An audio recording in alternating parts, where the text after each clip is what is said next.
it really so much pain to even have to utter this sentence that Ole Miss and Miami will face off in the semifinals of the college football playoffs in the Verbo Fiesta Bowl. 6:30 kickoff Thursday evening. Miami's favored by 3.5. Y'all's thoughts about this game, key matchups, key players, key trends, whatever you got for me and for the listeners, give it to us. Do we just want to start with? Uh, I was gonna say let's just start with saying we all hate this, and then we can just not address the fact that it's our rival for the rest of this. It's gonna get brought up. It has to. I don't hate this. I'm completely at peace. So All right, Okay. I need you to explain I'm then. I need you to explain how you can be at peace with us losing our bowl game and watching Ole Miss in the semifinals. I feel like they're connected. no, I don't think they are. I, because I know, quite frankly, that it at least feels to me that the future this is the ceiling at best of the future of this program. With the loss of Lane Kiffin, they I that's a weird face because you think Pete Golding's gonna be able to replicate what he did across 9 SEC games, I and think have to that do that across Without six of those without SEC games, without and Charlie White. then I think the reason I make that it's face is because 3 weeks ago when Kiffin left, it was all right. Let's see how what part of this roster can Pete Golding hold together. It's gonna fall apart. And then it didn't fall apart. It's like, well, how is Pete Golding looking at game? He's going to get smoked by Georgia because they couldn't even win the first time, and that was with Lane Kiffin, and then he wins. And now the roster is sticking together, right? They're holding the roster together. They're still recruiting. They just flipped Jace Matthews, a 5-star recruit in the state of Mississippi from Auburn. Like, he's checking all the boxes. I'm not saying that Ole Miss is going to become a blue chip powerhouse, but like Pete Golding is checking all of the necessary boxes, keeping all the pieces in place. Trinidad Chambliss will be back if he gets his extension or his waiver, whatever. And let's be honest, he's going to get his waiver because it's the NCAA and they don't care or have any power. Kawan Lacey just signed to come back. Like, he's keeping the roster together, which we didn't think was going to happen. He won a playoff game, which we didn't think was going to happen. It's just I'm not comfortable or willing to say that I think that this program has had a ceiling because everything that I thought was going to happen has not happened so far. What's the I'm trying to think. Was it? Oh man, who am I? So, perfect example. Actually, I don't know why it's taking me so long to think of it. Right, coach leaves. Coach steps in. Interim coach does a phenomenal job at not messing up the formula that was already there. He knows the winning formula is in place. The right pieces are in place. He doesn't mess it up. He hits the right buttons. He lets the offensive coordinator Charlie Weiss, still do his thing. He doesn't get too involved. He just still, handles his defense. And so it works perfectly, right? Let me take you back to what was that? 2021. Mississippi State's head baseball coach was caught being horny in the dugout, basically having an affair, texting his mistress from the dugout. He gets booted. In comes Chris Lemonis, right? It was Chris Lemonis, 2019, but yeah, I see where you're going. 2019. Chris Or in there Lemonis somewhere. understands what he's been gifted and not to mess with it, rides that formula out. Boom, national championship. Everyone's ecstatic. This maybe is better. It may be for the best that our coach got canned. And here we are 5 years later, and Lemonis missed the postseason multiple times, never returned back to the College World Series. I don't even know if he got back to a super regional. It's just still so different. And so I'm not as optimistic as JP that he's not going to be able to do it. But there is so much for time to tell. Yeah. Because it really it's is too just still Lane early. Kiffin's team. It's just still Lane Kiffin's team in so many ways. It's It's what it's he put together and yeah. built. It's way too early to make the conclusion that what you're seeing right now is what it's going to be. It's also it's wrong to deal in absolutes. Just because what you didn't expect to happen has happened twice, 3 times. Let's say in one playoff game, and you didn't think he would keep the guys coming back next year, and you didn't think he would recruit well. Okay, that's 3 times. I'll tell you from personal experience, this applies nothing to football. I played golf this past weekend. I made my first three putts on the green. I didn't make another putt really the rest of the day. You can't just take the first three things and just say that that's what it's going to be in the future. Because quite frankly, like we haven't seen it over the course of a season. We are seeing this group of guys want to commit to the brand and stick it to Lane Kiffin and all of that. But will we see the next group of guys? I give them full credit for winning the playoff game, but Pete Golding's built on defense. They have had a pretty bad defense all year. They showed another bad defense in the playoff game against Georgia. If not for the first round bye effect and that Georgia was unable to score points in the first quarter, that game probably looks differently. And on top of that, what had to happen did happen, and that was Trinidad Chambliss had to be Superman, and he was Superman in that game, and they were able to escape with a victory. If Georgia, just gets down there and is able to score a touchdown, we're talking about a completely different story. They had first and goal, they can't score a touchdown. Instead, they kick a field goal, and Trinidad is able to get them in field goal range. So, I think we're missing a few of the steps in the what is also giving him the credibility at this standpoint as well. Um, I don't expect to continue, and that's why I'm perfectly content with them being in this spot. I'm ready, excited to watch this football game because as we get to the football game now, I can't wait to see what is now like kind of unquestionably the best, at least playing that way, the best offense that Miami will have seen this year.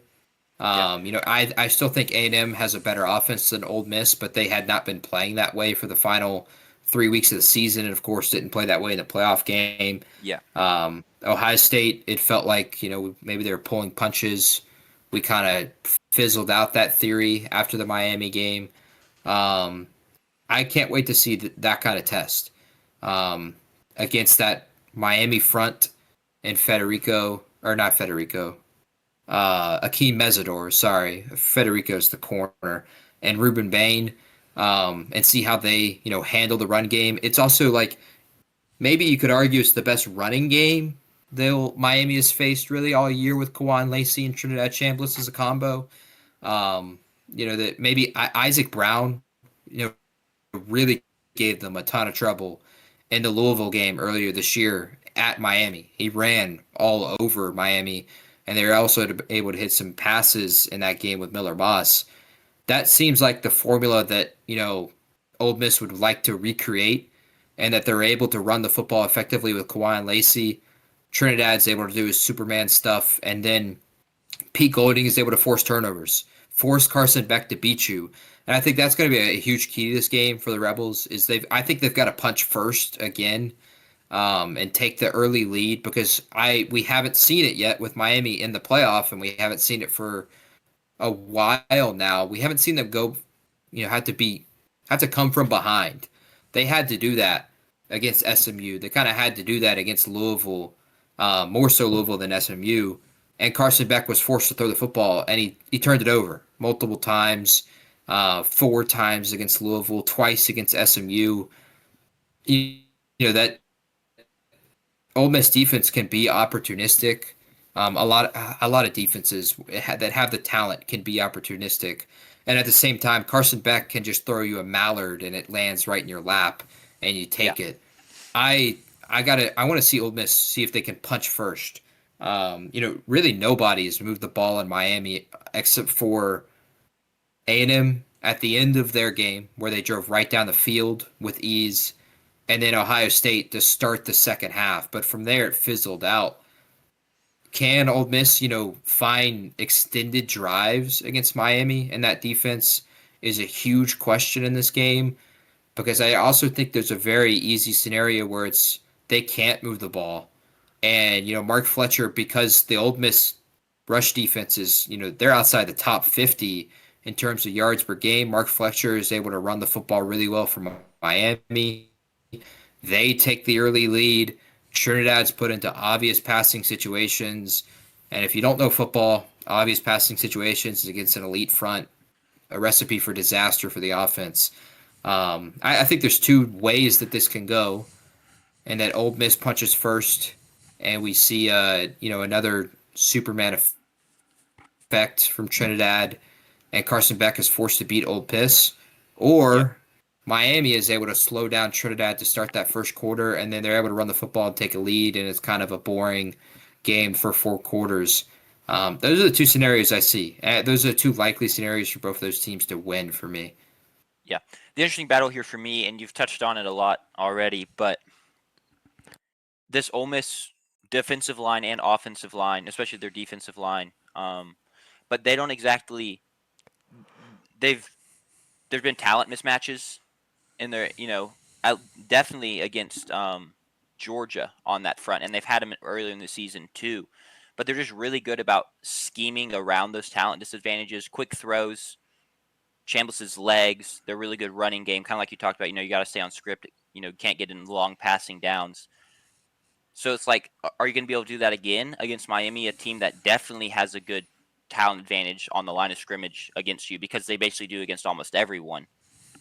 So you're going to be able to do that again because you've done it to the other teams, or is like Miami's so good that it doesn't really matter, and they're going to be able to, their secondary is going to be able to play well and slow down the quick passing game and yada yada yada. So I'm interested, like, who wins there, what breaks there? Is the conventional logic of, well, Miami's just better on the line, so they're going to win out, or is Ole Miss going to pull off their wacky, Charlie Weiss is a genius, Trinidad Chambliss can just play hero ball and throw balls with perfect placement, go crazy in the backfield, scramble, and then hit a guy. Like, who's going to win out there? And I don't know. I'm interested to watch, but I think that's really what's going to matter here, because I think we kind of know what Ole Miss is, defensively. Like, I don't think they're just going to shut out Miami. So then the offense is going to have to figure out a way to do what they always do, to their credit, and that's find ways to score against a defensive unit that realistically is better than them, but it just doesn't matter. Yeah. So maybe they're not better. Maybe they're not better. I don't know. Yeah, I think And this is on paper, better is what I right. should say. I think this will be really interesting to see how the Miami defense plays, given that Marcel Reed did not play well in the chaos they created, and Trinidad Chambliss played excellent in chaos against Georgia. Gave up 0 sacks due to his ability to escape the pocket, create downfield stuff just by, running around. Almost Johnny I'm not comparing him to Johnny Manziel. I don't think Trinidad Chambliss is Johnny Manziel, but just his ability to create and roll one way and then use the blocker who's coming across the field to create some space and time.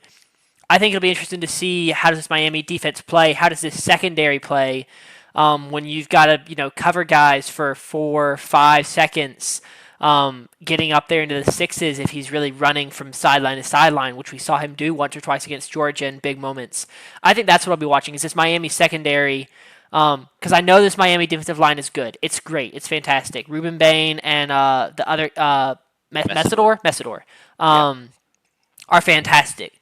I think they're going to get pressure to Trinidad.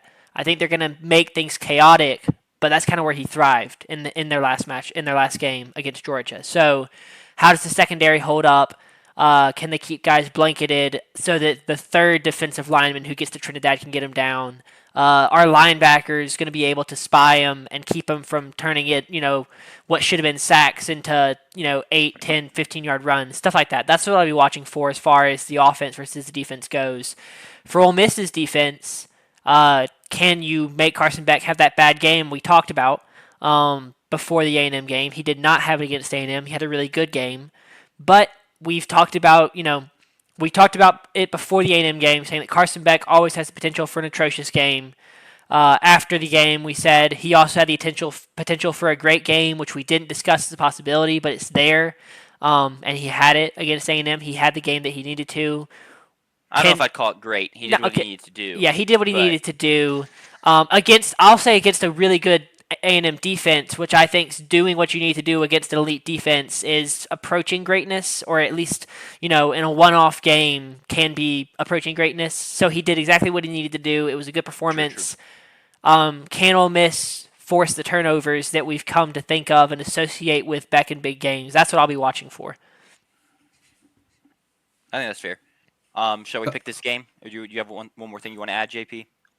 Yeah, one thing to note, Miami, they've been really stout defensively for a month now. But in their two losses, Louisville, SMU, Kevin Jennings in the SMU game threw for 365, and in the Louisville game, Miller Moss threw for around 250. Isaac Brown ran for nearly 120 on the ground. They they've given up big time yards to lesser quarterbacks than Trinidad Chambliss. So don't be look. I personally would be a little bit surprised if Trinidad has an excellent game. Just Sure. everything given and the way that defense is playing, but it's not out of the realm of possibility. On the other hand, Trinidad, he has not had really. He's had one bad game really all year as a starter, and that was against South Carolina, where he was 12 for 21 for 159, a touchdown and an interception. They won that game by 16 points. They didn't need him. Kwan Lacey played really well that day. I think it's going to be, as Sanders was saying, really key for Miami and that secondary to plaster really well, and for Ruben Bain and Mesidor and other defensive linemen to contain really well.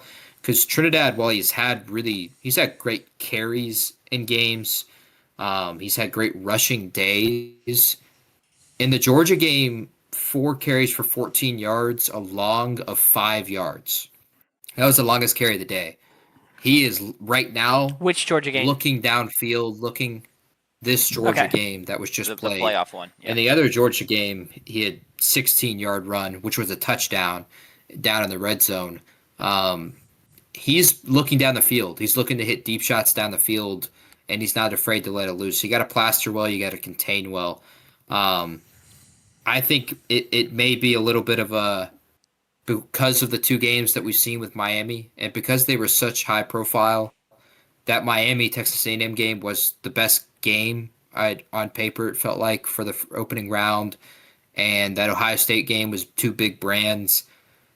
I think people are going to be surprised if Trinidad has an amazing day. Don't be, because it's definitely within the realm of possibilities.